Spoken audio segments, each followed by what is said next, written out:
What's up, people? Welcome back to Inside Out Precision. Today we're going to be talking about what makes a bow more forgiving. You hear the term thrown around all the time. It's a really forgiving bow or a forgiving cam system, but I'm not sure a lot of people understand exactly why or what makes a bow more forgiving. So today we're going to kind of go over two main things that really make a bow forgiving, and then kind of some common myths out there as well. So the first thing that's going to make a bow more forgiving is going to be the brace height. Now, if you're not familiar with what the brace height is, the brace height is the distance from the deepest part of the grip here to the string when the bow is at rest or at brace, like this.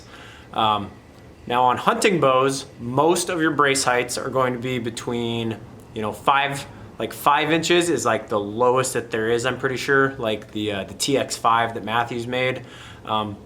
That's an extremely short brace height. Most bows are going to be in that like 5 7/8 or 6 inches out to about 6 3/4, 6 3/8 or 6 5/8, and then 7 being kind of the extreme end of a hunting setup. Now, the reason that a longer brace height is considered more forgiving, generally speaking, a longer brace height is considered to be a more forgiving bow for a shooter. If you look at target bows, most target bows are going to be between like a 6 3/4 all the way up to an 8-inch brace height. Now, the reason for that is because the longer my brace height is, essentially, the greater the distance is here, the sooner that rest or that string comes to rest. So let's say like a 30-inch draw length. If I have a 7-inch brace height, that string is going to travel 23 inches, then it's going to stop and the arrow is going to fire. That same draw length on a bow with a 5-inch brace height, now that string has to travel 25 inches before the arrow is fired.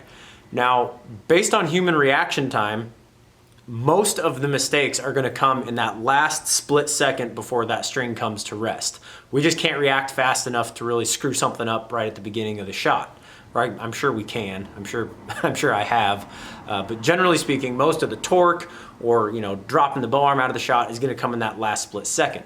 So an arrow that gets off the string sooner, a couple inches sooner, is not going to be affected as much as an arrow that's still connected to the string during that little movement, let's say. So let's say it's torque. If that arrow is already off the string by the time I torque my bow, only the rest is going to be affecting the arrow, not the string. So I'm not going to be punished severely or as severely for the same mistake. Now, because that string is traveling less distance, there's less of a power stroke behind the arrow. Generally speaking, a longer brace height bow is going to be slower.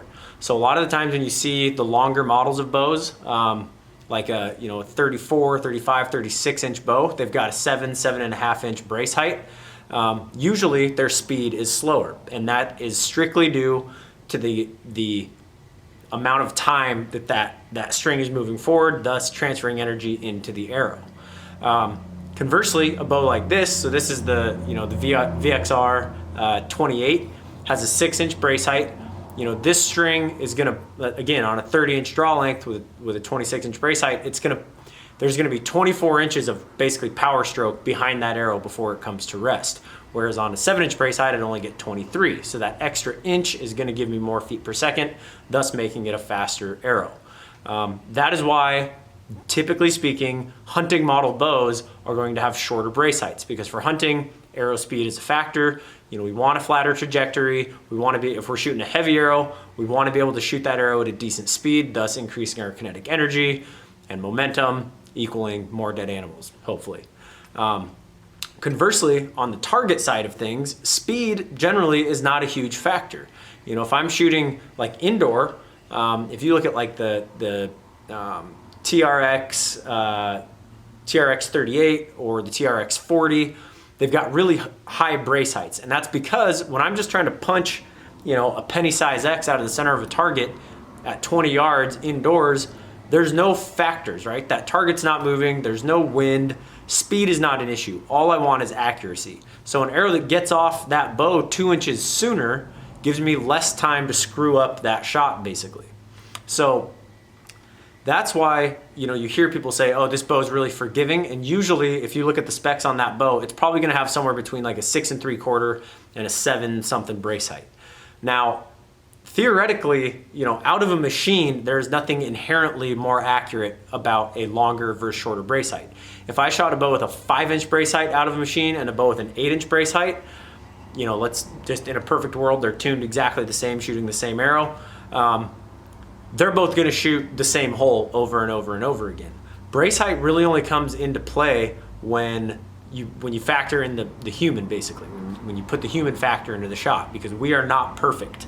We have imperfections. There's a lot of pros out there that you might look at them and think they're perfect, but very rarely are 2 shots going to be identical. So again, having a bow or a brace height that allows that arrow to get off the string a split second sooner is going to allow the shooter to get away with a little more imperfection in their form. It's not going to punish you as bad in your point of impact. So that's kind of the theory behind brace height. Now, I kind of like bows that are somewhere in the middle. Like my Traverse is a 6 5/8 inch, so that's kind of on the longer end, the higher end of a brace height for a hunting bow. But it still shoots, it's still rated at like 338 feet a second, whereas this 6-inch brace height is rated at 343. So I'm only losing 5 feet a second, but I'm gaining over half an inch of brace height. So for me, the trade-off was worth it. Now, today's technology is so good that shorter brace heights they're more forgiving than they were, 10, 12 years ago. The knock travel in a bows have much less knock travel now. So let's say back in like 2001, a lot of those single cam bows, that arrow was sitting at a downward angle like this on the rest, because when I was at full draw, it would, and shoot, that knock point would drop. So again, a higher brace height meant that arrow was dropping less. There was less violent movement in the shaft during the shot cycle. With today's bows, knock travel is so level that even a 6-inch brace height, which used to be considered pretty short, is still a very, a pretty forgiving brace height. It's a good combination of speed and accuracy, which is why, if you look at most flagship hunting models these days, they're all in that like 6 to 6.5 inch brace height range. So the other thing that really factors into the forgiveness of a bow is going to be axle to axle length and let off. So we'll start with axle to axle. Generally speaking, a bow that is longer axle to axle is going to have a longer riser between the limbs in order to achieve that axle to axle length. When you get a longer riser, that pressure on the riser, that forward pressure on the riser, is dispersed over a larger surface area, I guess you could say. I'm not a physicist, I might be getting these terms wrong, but it gives you a more solid aiming platform, which again is why when you see target bows, a short target bow is 36 inches, most are in that 38 to 40 range. And that's because, again, I'm not worried about speed, and I just want accuracy. That bow's job is to aim, and that's pretty much what I'm worried about. Now on a hunting bow, I obviously don't want to be carrying a 40-inch axle to axle bow around the woods. It's going to be way too cumbersome. So that is why what you're seeing on a lot of these bows these days is, these really, really parallel limbs, because that allows them to extend the length of the riser while maintaining a short axle to axle. So even though this bow is only 28 inches axle to axle, the riser length on it is still decently long. In fact, it's probably as long as the axle to axle length. So I'm still getting pretty good stability while maintaining a compact axle to axle length.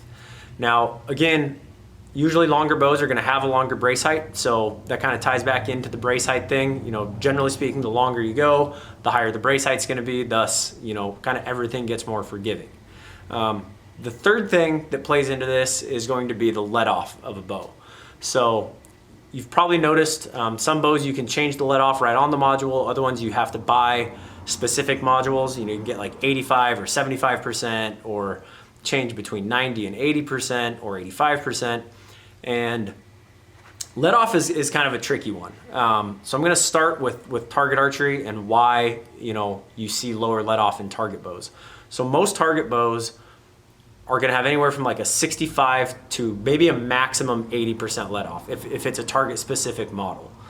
For example, my TRX 36, you can get an 80% mod, a 70V, which is 70% but has a little deeper valley, and then a 70% mod, which to be honest, when you do the math, is more about like a 62 or 63% let off, and it almost feels like there is no let off. You pretty much just draw back and it just hits the wall and all of a sudden you're holding. Now, the reason that target bows have that lower let off is because, again, this comes back to how fast that arrow can get off the string. A bow with less let off means there's basically, it's a more shallow valley, and the valley is the point from where the cam rolls over to where it actually stops on the back wall. A bow that has 85, 90% let off, that valley is really deep, meaning you draw back and it clunk into that valley. So when I shoot, that cam actually takes a split second longer to get out of that valley. It has to start rolling, you know, through the valley before it really starts moving forward. So again, it's going to take a little bit longer, and we're talking fractions of a second here, but it does take a little bit longer to get that arrow moving forward. Whereas a bow with a really shallow valley and lower let off, you know, that cam is right on the verge of breaking over. You know, guys that are used to a high let off and they go to a low let off, lots of times you see they come in and they kind of get that like, whoa, whoa, like the cam wants to go on them. So when I do release, that cam is boom. As soon as that release unhooks, that cam is moving forward, thus the arrow's firing. And again, that arrow is gonna get off or out of the bow a little bit quicker than a bow with really high let off. The tricky part about this is that, you know, it's going to increase your holding weight, which if you're an experienced target shooter, you know, holding weight is something that you want. It helps you hold steady actually, which a lot of people don't think. And then it keeps you honest in the shot, meaning, you know, if I start to collapse a little bit, a bow with a shallow valley and lower let off, that cam's gonna wanna start, you'll feel that cam start to pull your hand forward. So it gives you more feedback of, you know, okay, I need to stay in that back wall a little bit harder. Whereas a bow with 85% let off, I can relax so much that I can probably change the amount of pressure on that back wall 4 or 5 pounds, and that cam's not gonna tell me that at all because there's so much let off and it's so deep into the valley. So, you know, that lower let off, it gives you more feedback, gets out of the valley a little bit quicker, thus technically making it more forgiving. Now, the problem with the low let off, especially in a hunting setup, is you have to hold more weight. So I personally don't hunt with like 70 or 75% mods. I leave the 85% on because it's still extremely accurate. Like I said, we're talking fractions of a second here. But if I need to be at full draw for a minute or a minute and a half waiting for an animal to clear a tree or, you know, come down the trail, I want to be holding the least amount of weight possible. You know, if I got 65, 70% let off, I'm holding 16, 17 pounds at full draw. That's a lot of weight to be at full draw for a while.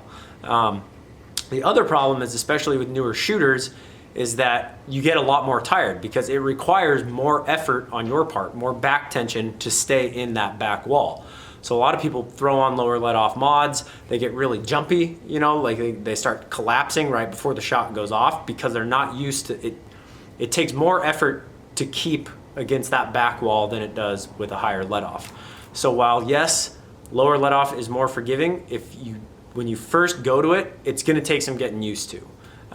In a target setup, you know, you need to be honest in that back wall. It's gonna keep you honest because like I said, you're gonna start getting jumpy if you're not. But you feel almost more tense. It's not as relaxed of a shot. So for a hunting setup, like I said, I wouldn't play around with the lower let off. For target setups, you know, maybe you're shooting a bow like the Traverse or the Hoyt RX4 Ultra or something like that, which is kind of one of those bows that it's a hunting model but can easily be shot for target. You know, you can get the 80 or 75% mods for both of those bows. I think Hoyt makes an 80, Matthews makes a 75. On these VXRs, you can get 80% mods as well, which is still a good amount of let off, but it's gonna feel a little crisper on the shot, I think. There's not that just microsecond of a delay between when the release fires and the string starts moving forward. So you can kind of play around with that let off and see what works best for you. Now, I know there's gonna be a lot of guys that say, oh, you know, I've shot high let off for years, never had an issue. Totally get it, that's true. But like I said, when it comes down to the human error factor, the less time that arrow has to spend on the string, the less time you have to screw it up. So I hope that answers some questions you might have about forgiveness in bows.